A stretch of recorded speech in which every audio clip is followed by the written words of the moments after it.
Bueno, muy buenas tardes a todas y todos quienes estamos aquí unidos en este espacio. Comenzamos hoy nuestro quinto café en línea y le damos la bienvenida a todas y todos. Hoy vamos a tener el apoyo y facilitación del pastor Jed Cobal, a quien voy a presentar en un momentito. Para quienes se conectan por primera vez, el café en línea es un espacio creado por la Red Presbiteriana para el Cuidado de la Creación. Es un grupo de mujeres y hombres presbiterianos de Estados Unidos, de México y Chile, quienes creamos este espacio para seguir creciendo, seguir apoyándonos en el camino a la justicia ambiental y climática desde nuestras comunidades de fe. Y llamamos café en línea porque esperamos que sea así como un receso, un tiempo de receso en medio del día, de nuestros afanes de todos los días, para poder apoyarnos y seguir creciendo. Y lo hacemos una vez al mes. Así que bueno, bienvenidas de nuevo y bienvenidos. Eh, para este año, aprovechando la guía de estudios bíblicos que publicaron las mujeres presbiterianas de Estados Unidos, estamos trabajando este libro sobre el cuidado de la creación.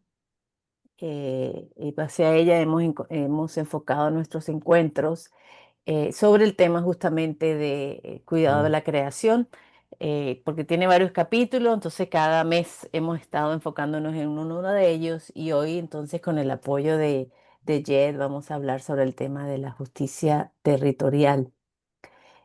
Invitamos a Jed por su trabajo ya de más de 16 años, donde sirvió como colaborador de misión en Perú, enfocándose en el tema de las industrias extractivas y los derechos humanos y ambientales. Jed es ministro ordenado de la Iglesia Presbiteriana de Estados Unidos y Mm. desde marzo está ahora desempeñando un cargo como enlace ecuménico global para la PECUSA en Sudamérica. Entonces, en este rol, Jed se relacionó con una gran variedad de socios globales en esta región con el objetivo de generar solidaridad en las luchas por la justicia y la paz, arraigadas en la reverencia por toda la creación de Dios. Jed vive en Perú con su esposa Jenny y su hijo Tiago. Así que bueno, bienvenido Jed y gracias por guiarnos en esta reflexión de hoy, en este cafecito en línea. Así que creo que te puedo dar la palabra. Gracias de nuevo. Muchas gracias, Neri. Es un gran placer estar acá con ustedes hoy día. Muy buenas tardes con todas y todos de ustedes. Yo conocí a Neri. Bueno, nos conocimos por primera vez, sería hace más de 25 años, creo, en el Seminario Teológico de McCormick en Chicago, donde estudiamos juntos. Pero por un tiempo no nos comunicamos, no nos vimos. Recién en el año 2009, yo, bueno, yo estaba pastor en Nueva York, pero yo venía acá a Perú para este trabajo con la misión de la Iglesia Presbiteriana. Y al llegar aquí entre un par de meses, Neri llegó también, pero solo por un tiempito para dar un curso en el Seminario Teológico de AETE, que está un socio nuestro acá en Lima. Y ella estaba dando un curso sobre la ecoteología y la ecojusticia, la ecoespiritualidad. Y para mí fue un tema muy nuevo. Y bueno, ella fue ah, muy amable en dejarme participar en este curso, porque en ese entonces apenas hablaba unas palabras de español y ella tenía mucha paciencia conmigo y me permitió participar en este curso. Y de verdad me transformó mi forma de pensar en lo que es la misión de Dios hoy en día y la misión de la iglesia, que nos toca hoy en día como iglesia en este mundo. Y, y realmente desde ese entonces mi camino ha sido marcado por este tema de nuestra relación con la naturaleza. de qué se trata y nuestra espiritualidad como personas de fe, personas con una fe cristiana. ¿Qué tiene que ver con con nuestra relación con toda la naturaleza? Entonces, estoy súper agradecido a Neri, de verdad. Y yo hoy día iba a empezar pensando bueno, voy a hablar un poquito de una historia, la historia de aquí en Perú, una historia que me imagino que ustedes pueden contar mejor que yo. Pero yo llegué anoche de un viaje y muy tarde, de hecho, por eso el cafecito me está sirviendo muy bien hoy día, porque llegué casi en la madrugada de Brasil. En esos últimos días yo estaba participando en una conferencia en Sao Paulo con la Iglesia Presbiteriana Unida do Brasil. Es otro socio nuestra y no estaba pensando en comentar sobre esta conferencia porque no suena relacionado a lo que estamos tocando hoy en día, pero al pensarlo más me di cuenta está bien relacionado. Y el tema es eso, el evento se trató del primer concilio de Nicea. ¿Nicea se llama en español? Nicea. Eso, estamos hablando del primer concilio de efectivamente ecuménico en el mundo que tomó lugar hace 1700 años atrás y en el contexto del Imperio Romano. ¿Y por qué tiene que ver eso con el tema de la justicia territorial? Y bueno, les comento brevemente mi opinión. Es que aun cuando este concilio se trató supuestamente, bueno, lo entendemos como primer encuentro ecuménico, realmente era algo más que eso. Era un momento en que el Imperio Romano, a través de Constantino, que efectivamente había concretado un acuerdo entre la iglesia y el Estado. Porque en los 300 años desde el nacimiento de la iglesia, en esos primeros siglos, los seguidores de Jesús fueron bajo mucha opresión y, y el imperio quería perjudicarlos porque no querían dar su fidelidad al César, al imperio. Pero Constantino supuestamente tuvo un cambio de corazón, supuestamente algo así, pero quizás fue algo más, un pensamiento más estratégico y decidió adoptar la fe cristiana como la religión del Estado. Y este primer concilio de los obispos en ese entonces fue más bien para conciliar algunas disputas entre esos obispos y tener y así Constantino podría efectivamente mantener la paz y controlar el Estado. Entonces, puede ser un poco cínico, una perspectiva un poco cínica, pero creo que es algo que tenemos que evaluar muy bien nuestra larga historia como iglesias y nuestra relación con poderes del Estado, porque eso tiene mucho que ver con el tema que estamos tocando hoy en día. Y estoy asumiendo que han leído este capítulo del libro de Patricio Todd sobre la justicia territorial. Pero si no lo han leído, está bien, pueden leerlo después y va a tener más sentido, espero. Entonces ahora voy a compartir mi pantalla. A ver,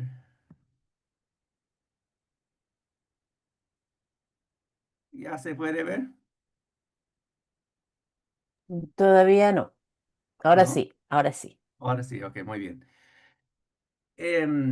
Quiero hablar de la justicia territorial desde una perspectiva de reparaciones a los daños del pasado y resistencias a las amenazas de hoy en día con el fin de reorientarnos o desde nuestras tradiciones reformadas, reformarnos hacia una vida abundante para toda la creación. Entonces voy a hablar un poco de la historia.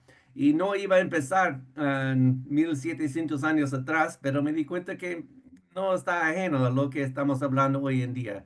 Donde iba a empezar es, a ver,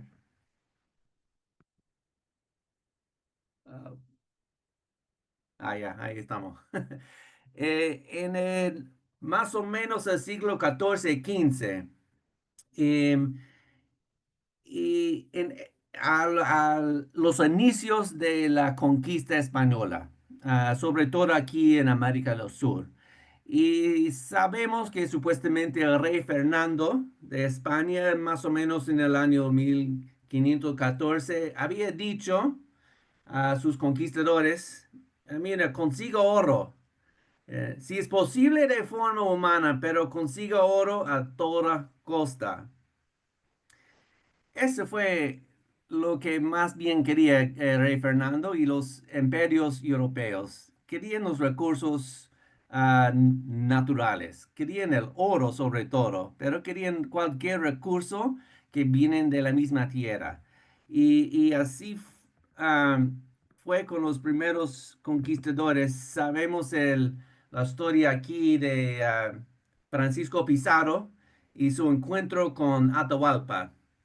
Y eso es una leyenda que me imagino que ustedes pueden contar mejor que yo. Pero supuestamente llegó Francisco Pizarro en como 1532 por allí, con su pequeño grupito pero grupito armado, y, y y estaban buscando el Inca. En ese entonces, el imperio Inca, que también fue un imperio, el imperio Inca estaba dividido. Y en Cajamarca, en la parte más norte de Perú, estaba el Atahualpa, uno de los dos hijos del Inca que había fallecido. Ahora entre los hermanos estaban discutiendo, buscando control sobre el imperio incaico. Y bueno, Pizarro buscó a Atahualpas y supuestamente se encontraron y, y Pizarro, ¿cómo fue? Atahualpa le habían ofrecido, creo que un vaso de chicha. Y Pizarro no sabía qué era el chicha, tomó un poquito, no le gustó y lo botó a la tierra, al suelo. Y después, ah, Pizarro no estaba solo, y a su costado estaba un cura, un sacerdote, y eso es bien importante saber. Ahí vemos este vínculo entre el Estado y la iglesia que nació hace 1700 años atrás.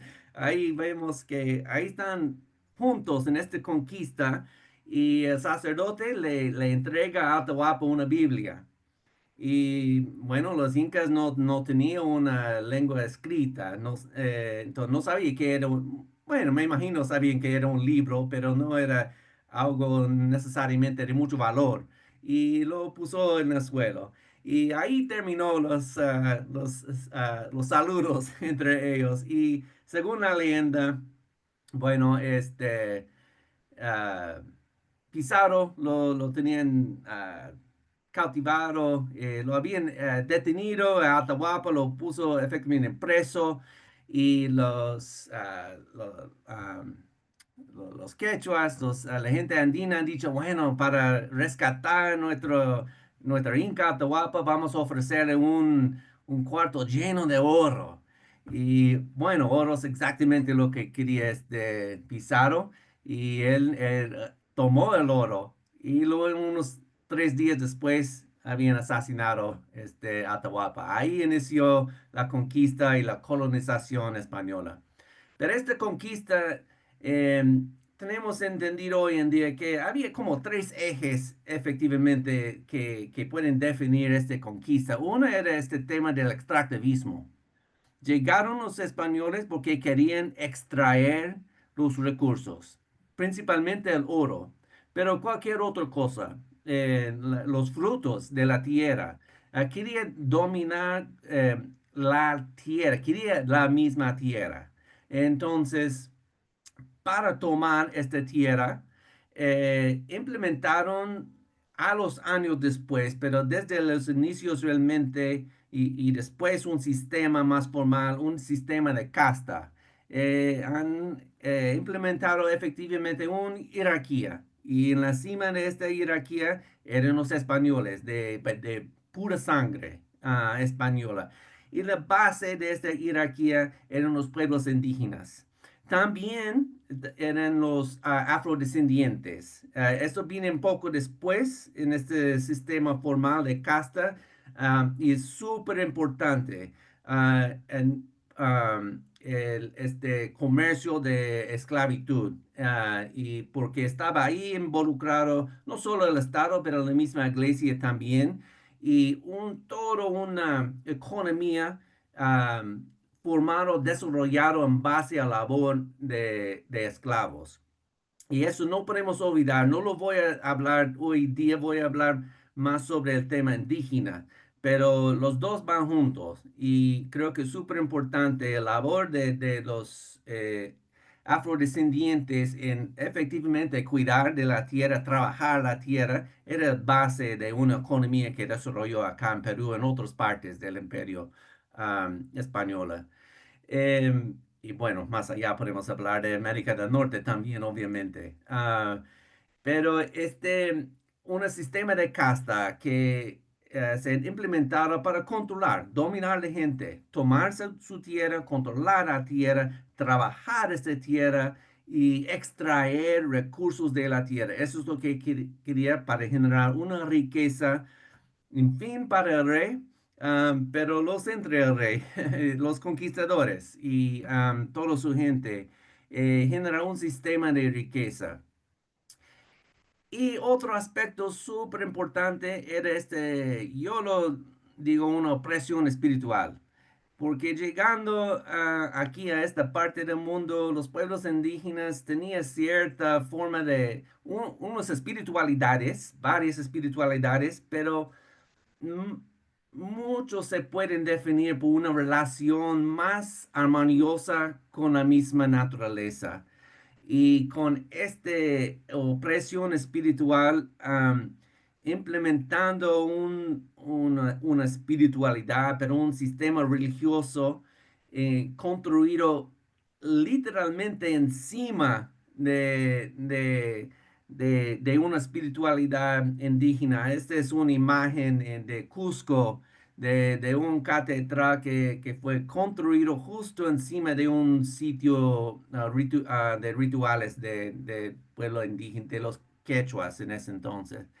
Entonces, pero hay todo un sistema, una forma de pensar, una justificación religioso que han sostenido toda esta conquista y eso se encuentra en perdón, tengo un poco de inglés en estas diapositivas, pero esta llamada doctrina de descubrimiento. Y esto, se habla de esto en el libro de Patricia Toll. La doctrina de descubrimiento, bueno, hablamos también de las doctrinas del descubrimiento, porque era una serie de cartas, efectivamente, entre varios papas de la Iglesia Católica con varios reyes de los imperios europeos. Y en fin, no solo justificando, sino mandando que esos imperios vayan a otros, es la nueva tierra, un nuevo mundo para tomar la tierra, trabajar esta tierra, extraer recursos de la tierra y justificando la esclavitud de los pueblos indígenas y hasta el genocidio. Entonces, la iglesia y su vínculo estrecha con el Estado, a través de unas doctrinas um, ah, con argumentos bíblicos para conquistar otra tierra.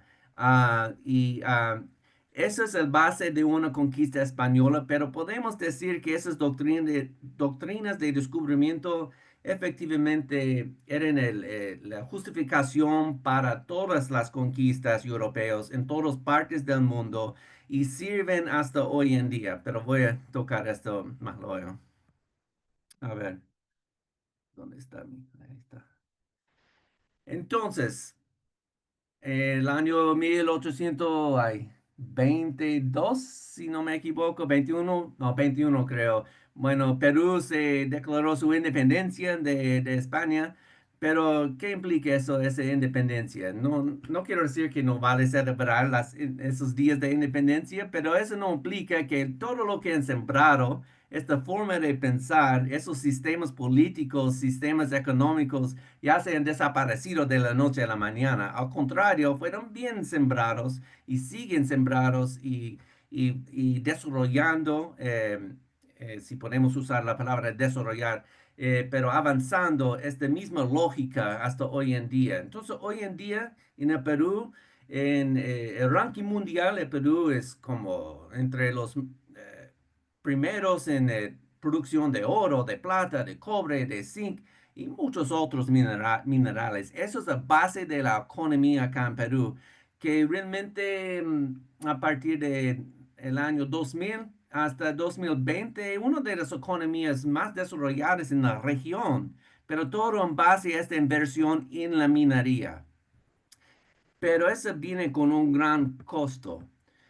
Aquí hay 5 mapas de Perú. Ra- rápidamente, el primer mapa es las cabeceras de agua. Entonces tenemos en la parte izquierda, sería la costa Pacífico, que es todo desierto.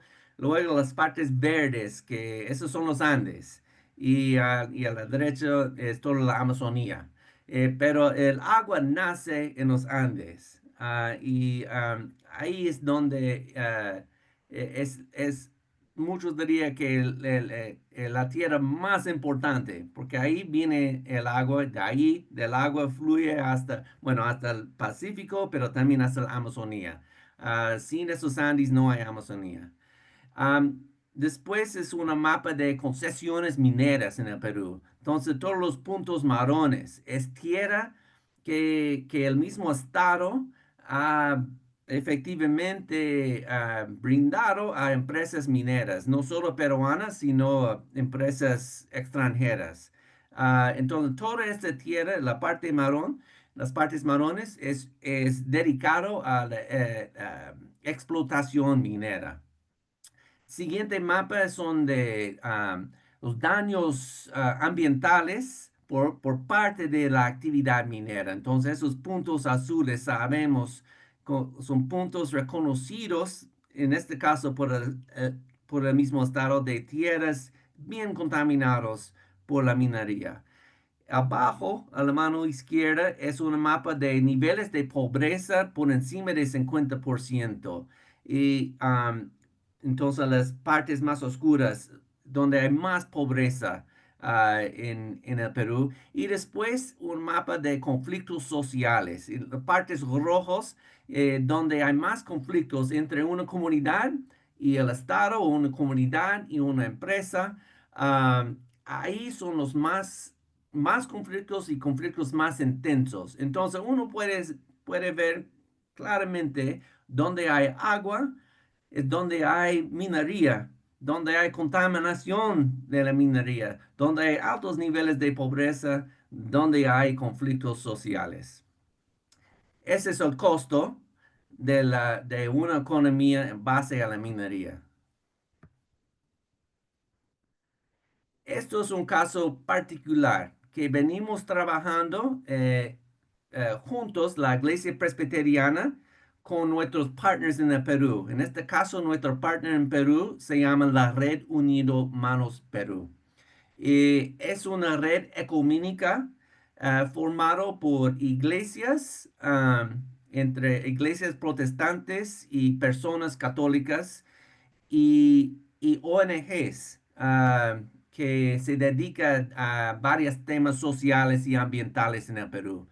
Y estas ONGs y iglesias han formado una red hace 25 años para abordar temas de hambre y pobreza y las causas raíces de estos problemas. Y como una red, ellos han identificado un caso en particular, un caso emblemático que ellos han trabajado am, al lado del pueblo y con el fin de cambiar y abordar sistemas más grandes que están generando esas injusticias. En La Arroya, eh, sabemos que es uno de los 5 pueblos más contaminados en todo el mundo. Y la causa principal de esta contaminación, en este caso, es una fundición, un complejo metalúrgico que está situado entre varios proyectos mineros, ahí en los Andes centrales de Perú. Y el dueño de esta fundición por más de 20 años, era un norteamericano de los Estados Unidos. Y entonces hace 20 y tantos años atrás, esta red ah, se han dedicado a trabajar para la justicia del pueblo en La Oroya. Porque hicimos estudios científicos mostrando que casi 99% de los niños en La Arroya cuentan con súper altos niveles de plomo en la sangre. Y no solo plomo, cadmio, mercurio, entre otros. Y sabemos que casi 1000 millas cuadradas de terreno de la tierra está contaminado por lo menos hasta 4 pulgadas con metales pesados. Entonces, esta sierra, ahí en esas montañas, deben ser verdes, deben tener árboles o césped de algún tipo, pero deben tener vida. Pero están completamente quemados por lluvias acídicas que vienen debido a la contaminación, a las emisiones de esa fundición. Entonces, es tierra muerta. Entonces, esto hemos dedicado más de 20 años en la búsqueda de justicia. Empezando con los niños, levantando la voz de los niños y sus familias, buscando por lo menos que la empresa cumple con sus responsabilidades ambientales, no estaba cumpliendo y el Estado no estaba exigiendo. Entonces empezamos toda una campaña larga, la iglesia con ONGs, con la sociedad civil y la misma comunidad, a llamar al Estado para que el mismo Estado exige que esta empresa cumpla con sus responsabilidades y a la vez en los Estados Unidos trabajando con presbiterianos, iglesias presbiterianas, que ellos hacen incidencia en los Estados Unidos, en el Congreso y antes la misma empresa, el dueño de esta empresa. Y así fue la lucha. Llegamos a la prensa internacional, y hicimos ciertos cambios hasta el fin de que sí, el Estado empezó a exigir que la empresa cumpla con sus responsabilidades y en fin, el dueño decidió cerrar la empresa y se declaró en quiebra. Y en fin, bueno, no quiero complicar esta presentación, pero él juició al mismo Estado, diciendo que su inversión en Perú ah, ah, se fue al quiebra debido a las medidas tomadas por el Estado, que medidas que él dice que van contra sus derechos como un inversionista extranjero trabajando en Perú. Eso es otro tema que no voy a entrar hoy en día porque es un poco complicado, pero efectivamente esos acuerdos de trato de libre comercio entre países, como entre, en este caso, entre los Estados Unidos y Perú, provee ciertos derechos para esas empresas mineras para que efectivamente puedan evitar sus responsabilidades ambientales. Aun cuando el mismo trato habla de responsabilidades ambientales, tiene otras partes que quieren proteger las empresas, los inversionistas extranjeras. Entonces, tratados de libre comercio traen muchos problemas. Yo sé que ese es otro tema en las noticias hoy en día con los Estados Unidos, pero es un tema que no podemos olvidar porque esta relación entre estados y las economías desarrolladas en este mundo son definidos por esos tratos de libre comercio. Y en este caso, suelen proteger esas empresas mineras porque eso es la base de la economía para mucho de este mundo. eh, Mira, todas las cosas que tenemos en este mundo, la computadora que estoy mirando ahora, cada uno de nosotros, nuestras computadoras, mi celular, eh, todas las tecnologías, todo, efectivamente, donde hay metal, viene de minería. Entonces, toda nuestra economía está en base a una economía extractivista. Extractivista, que es sacar de la tierra lo que quiere al máximo, no importa el costo del medio ambiente, la contaminación, el pueblo que vive allí y los conflictos que genera. Todo costo. Este trabajo con la comunidad de La Arroya nos exigió buscar alianzas con otras comunidades en el Perú. En fin, reconocimos que es mucho mejor, mucho más potente hacer este trabajo juntos con otros y no solos. Entonces, así formando alianzas con otras comunidades impactadas por las empresas mineras, sobre todo lanzamos una campaña para lograr una ley, por lo menos que una ley nacional en el Perú, para proteger los derechos de salud de esas comunidades. Porque en el Perú tenemos una población de casi 33 millones de personas y sabemos que 11 millones de personas viven con los riesgos de una contaminación por metales pesados debido a la minería.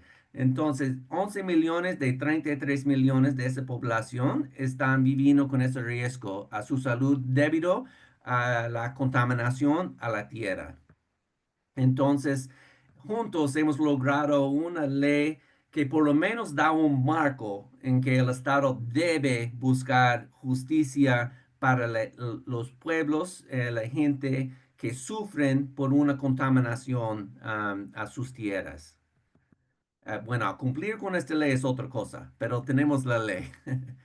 Este, pero a base de esta campaña, y estoy por terminar, era el trabajo con la misma comunidad y sobre todo las madres de esta comunidad. Y madres muy centrados en su fe, pero una fe ah, en proceso de transformación o de reformación, porque a lo largo de esta lucha se han dado cuenta cuán importante es esta relación con la naturaleza, con la tierra, y han empezado a buscar no solo en el marco de su fe cristiana, han empezado a repensar y reencontrarse con sus ancestres, su sabiduría ancestral y su espiritualidad ancestral. Y han sido en este proceso de conciliar esta espiritualidad ancestral con su espiritualidad cristiana. Estas mujeres en esta imagen aquí a lo largo de esos 20 y tantos años iniciaron un proceso de recuperar las tierras al margen de la arroya. Eh, Tierras ya bien contaminadas han iniciado un proceso de bioremediación. Eso es decir, usar plantas nativas para sacar los metales pesados de la tierra y fortalecer y dar vida a esta tierra a fin de que pueden producir alimentos, productos. Ya tienen más de 30,000 árboles allí que están ahora protegiendo la misma comunidad por otros impactos de cambio climático, porque hay menos riesgo ahora de que cuando vengan las lluvias no van a venir con fuerza y derrumbar sus pueblos, sus casas, etcétera. Están cosechando agua, decimos, y están recuperando vida. Y esto lo han hecho en base a su sabiduría ancestral, las prácticas ancestrales de trabajar la tierra, no solo con plantas nativas, pero con prácticas nativas. Y ahí poco a poco están recuperando su tierra, están protegiendo su comunidad y están enseñando todo el mundo en sus alrededores la forma en que debemos relacionarnos con la misma tierra. Y es en base a su reencuentro con su espiritualidad ancestral, que es muy interesante para mí.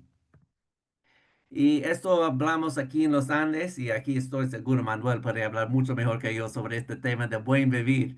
Pero esto es efectivamente, buen vivir, yo tengo entendido que podría traducirle como casi como vida abundante, con la idea de recuperar una cosmovisión de los pueblos quechua y aymara de los Andes y con esta idea de promover y recuperar relaciones armoniosas entre los seres vivos que garantiza la diversidad, la vida y y también esta igualdad de redistribución. No solo se trata, bueno, puede ser recuperación de una relación armoniosa con la naturaleza, también tiene que ver con nuestra relación entre nosotros, una relación entre los seres humanos que es más armoniosa. Entonces ahí estamos empezando a hablar de una redistribución entre nosotros como seres humanos. Y un modelo, ahí empezamos a hablar de modelos económicos. Y en ese sentido, hablando de un modelo económico post-extractivo. Y cuando si estamos hablando de un modelo post-extractivo, efectivamente estamos hablando de un modelo post-colonialista o post-conquista, porque así empezó este modelo. De lo que tenemos en todo el mundo hoy en día, inició con esas conquistas hace siglos atrás. Entonces, para deshacer con esas conquistas, tenemos que repensar nuestros modelos económicos, que no son modelos base en un extractivismo. Pero hay amenazas frente a nosotros hoy en día y esa es la nueva conquista aquí en América del Sur. Esto y en otras partes, todo el sur global, esto de las falsas soluciones verdes, um, eh, que efectivamente va a ampliar este modelo extractivista en la búsqueda de esos minerales críticos como el litio que está en Chile, que está en Bolivia, en Argentina, ahora en Perú también. Eso es un núcleo un núcleo de la minería para de esos minerales críticos. Y sabemos que en el mundo más del 50% de esos minerales críticos se ubican en tierras indígenas, tierras reconocidas como en tierras indígenas. Entonces, efectivamente, el Estado viene después bueno, hace 500 años llegaron aquí los españoles para sacar el oro a cualquier costa y ahora vienen de nuevo al Estado para el litio y otros minerales. Es la conquista que estamos enfrentando hoy en día. Aquí voy a terminar, solo para decir, entonces, ¿qué hacemos como iglesia? Desde la iglesia presbiteriana hemos formado una red global de solidaridad Y la idea es que nosotros, bueno, yo como de los Estados Unidos, no es que nosotros vamos a resolver el problema en otras partes del mundo. No, entonces no estoy aquí en Perú, pensando que yo tengo soluciones. Pero sí estoy aquí porque yo creo en la solidaridad y una verdadera solidaridad en que no es que yo solo tengo pena por lo que está pasando aquí, es porque reconozco que lo que está pasando aquí está pasando en África, está pasando en Asia, está pasando en los Estados Unidos. Y, y tenemos que trabajar con la misma comunidad en la misma geografía donde nos encontramos. Entonces hay iglesias que es lindo, quieren tener una relación, una hermandad con iglesias en otras partes del mundo. Um, pero sin querer abordar la misma cosa que está pasando en su propia geografía. Entonces, estamos tratando de generar cierta solidaridad con gente de la iglesia presbiteriana que quieren abordar esos temas de los derechos indígenas y las tierras impactadas por extractivismo en su propio estado, donde se encuentran los Estados Unidos, y que ellos trabajan ese tema ahí y juntos en solidaridad apoyamos a uno a otro, acompañamos uno a otro a la distancia. Porque en fin, sabemos como en la arroya no podemos trabajar solos, tenemos que trabajar juntos con uno a otro en todas partes de este mundo. Bueno, ahí voy a terminar. No sé si yo cumplí con mi tarea, Neri, pero eso es lo que yo quería hablar hoy en día. Muchísimas gracias por su tiempo. Voy a dejar de salir de ahí. Bueno, no, agradecemos muchísimo tu reflexión, Jed, tu experiencia, compartir tu experiencia desde este tema de justicia territorial. Esa es la idea, ¿verdad? Que podamos reaccionar desde nuestro trabajo, nuestra experiencia. M- Hemos aprendido muchísimo contigo sobre todo estos procesos que hay que llevar adelante cuando hablamos de justicia territorial, todas las áreas en las cuales necesitamos capacitarnos, conocer, trabajar. Este, Desde la historia, desde lo espiritual, las tradiciones, desde la creación de redes, desde los medios sociales, desde la incidencia en el gobierno, desde la solidaridad internacional, em, y de este trabajo para un mundo mejor, ¿no? De solidaridad desde lo local hasta lo internacional y buscando un modelo económico nuevo, que sea ya posconquista, poscolonialista, como dijiste, ¿no? ¿Qué significa eso cuando nuestras propias mentes también han sido colonizadas, ¿no? ¿Cómo descolonizarnos desde el corazón y el cerebro? Este, Tremendo reto, pero el trabajo se ha hecho y lo que has compartido demuestra que es posible. No sé cuántos años te llevó, pero esto ha llevado todo el trabajo de la Oroya, pero qué hermoso esta buena nueva de las mujeres ahora sembrando y la tierra que quiere dar, a pesar de todo lo que se le ha explotado, ¿no? Qué hermoso y qué buena nueva. Bueno, tenemos unos 15 minutos más en este espacio. No sé si alguien quiere reaccionar de su experiencia o hacerle otras preguntas a Jet. Podemos darle oportunidad que descanse un momentito ahí y podemos compartir otras reacciones que nos nazcan, reconociendo el tiempo que nos queda también. Ajá, mujeres en Victoria, México presente, adelante. Y Bien. quisiera. Hola, hola, hola, Neri. Qué gusto de verte y de verlos a todos. Gracias. Únicamente les quiero decir que les agradecemos muchísimo tanta información que nos hace conciencia de lo que está pasando. Gracias, muchísimas gracias, porque vivimos en un confort, en una comodidad, porque pues aquí no nos falta nada y tenemos aire acondicionado. Estamos encantadas y no sabemos hasta que alguien nos zarandea un poquito y vemos cómo están allá nuestros hermanos de Perú.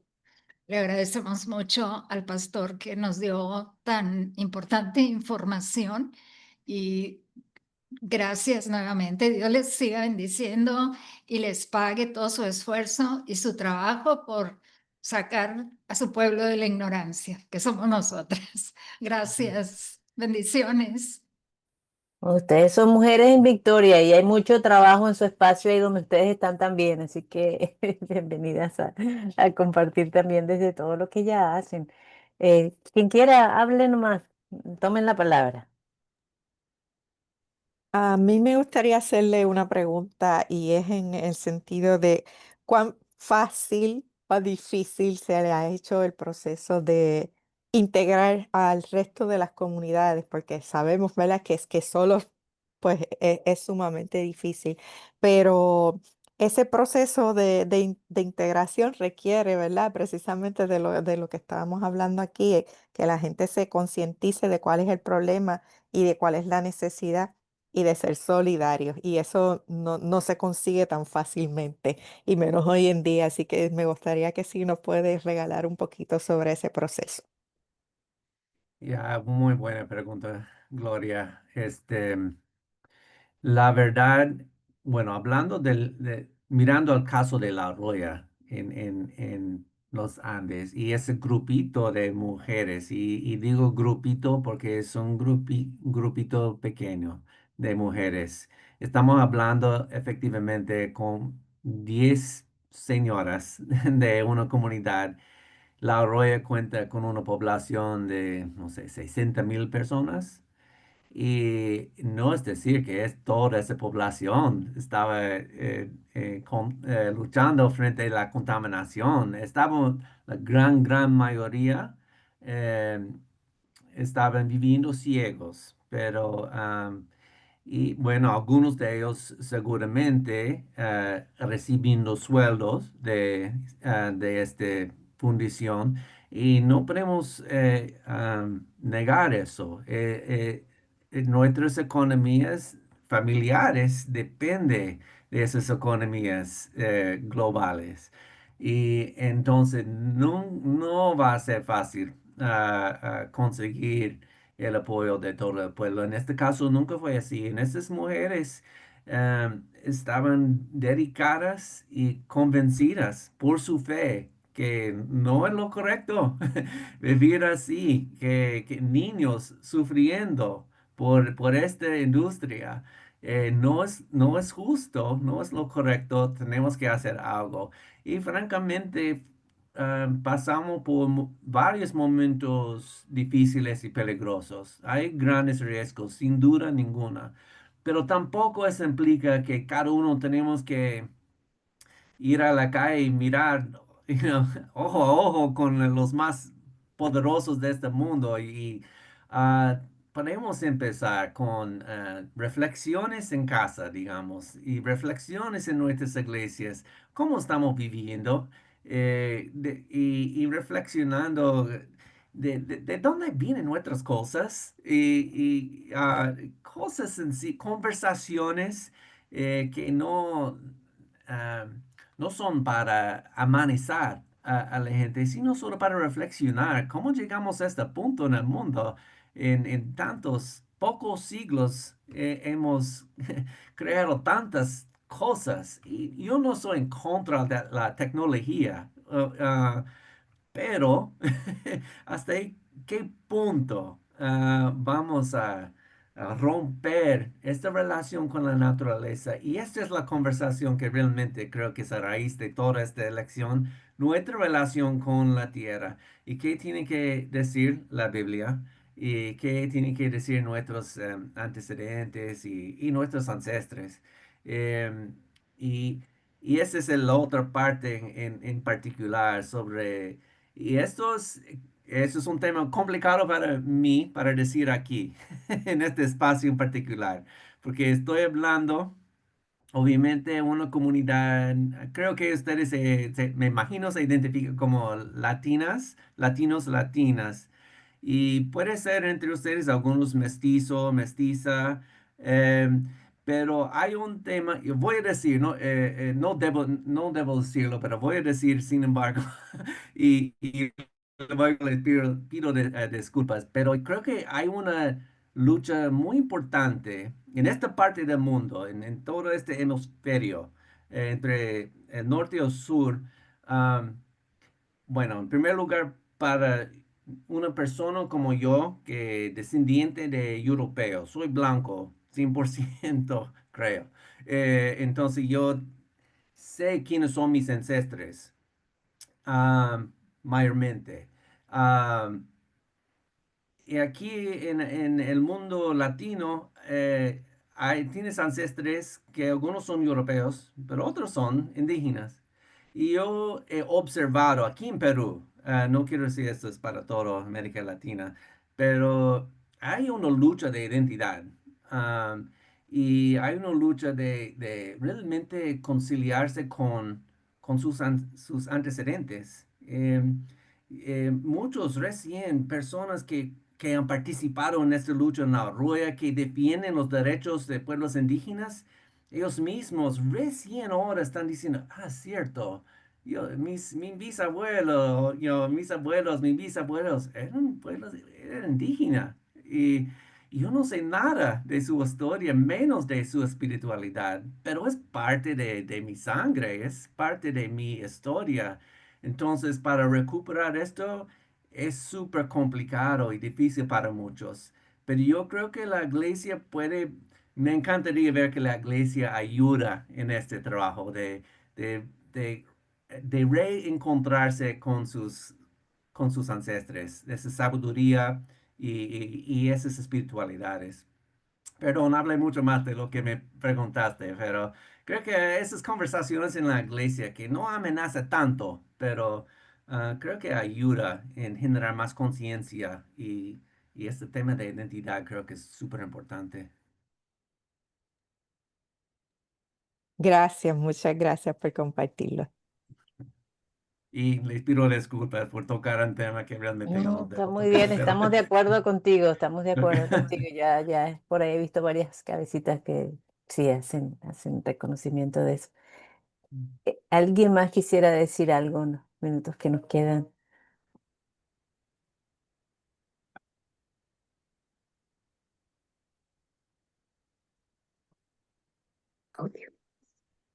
Hola, Buenas tardes.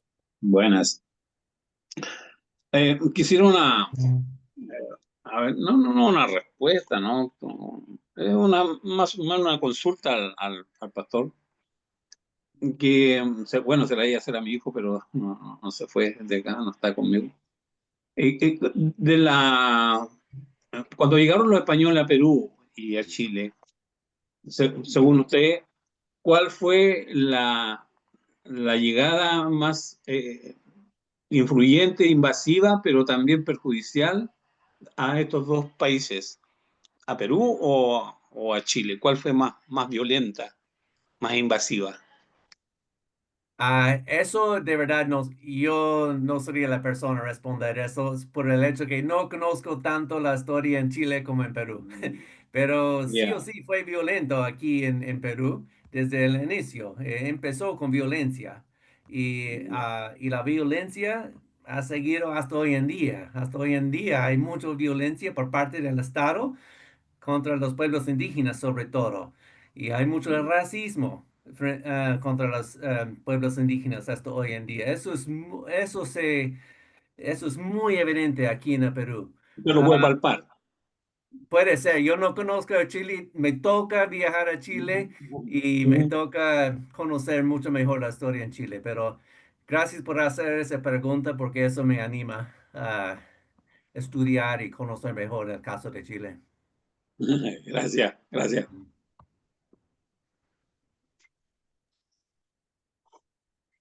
Un par de minutos más. Si alguien más quiere reaccionar, decir algo, hacer una pregunta. Alexandra. Sí, yo les iba a comentar que, por ejemplo, en el sur de Texas está el SpaceX y Texas, el estado, pues, ha aceptado mucho de lo que se ha propuesto por la empresa. Pero en México, Tamaulipas ya le puso una demanda porque están contaminando. Incluso la líder que estaba aquí, que tuvo que salir, pero me comentaba que fue a la playa y lo normal, y que cuando se fue a lavar los pies estaban todos llenos de petróleo. O sea, ya no se siente porque está como entre la arena Le dije yo, precisamente por eso nuestro gobierno de Tamaulipas pues está en una demanda ahora con ellos, ¿verdad? Internacional. Pero bueno, son cosas que uno no puede dejar como que, ay, bueno, pues allá los ricos que se lo entiendan, ¿no? Nos está afectando a todos y tenemos que hacer conciencia y como iglesia, pues anotarnos, ¿verdad? En ese tipo de retos, de publicarlos, de conversarlos, de nombrarlos. Y pues gracias, pues, ¿verdad? Por todo lo que ha aportado y por estar presente con nosotros. Y gracias a ti, gracias por eh, llamarme a la atención lo que está pasando ahí. Eso y la forma de cómo entrar un tema ahí, cómo involucrarnos en eso. No es tan fácil tampoco. No cualquiera puede llegar a un sitio, ya, yo quiero el, apoyar la justicia aquí. No tan fácil. Se trata de concientizarnos, estudiar los temas y buscar relaciones. ¿Quién está trabajando el tema? Buscar una conversación con los líderes en la comunidad. No es tan fácil, pero hay que hacer un poco de trabajo antes de tener un primer encuentro. Pero muchas gracias por contarnos sobre este caso. Te pregunta de Alexandra, la pastora Alexandra, me hace pensar también, Jet, si hay alguna manera de seguirte el paso, por dónde ¿no? andas, Y nosotros, lo que ahora último, estés. nuestro, Oh, perdón, creo que María estaba diciendo algo. Ah, María, adelante. No te escuché sino hasta después de que empecé a hablar. Ajá.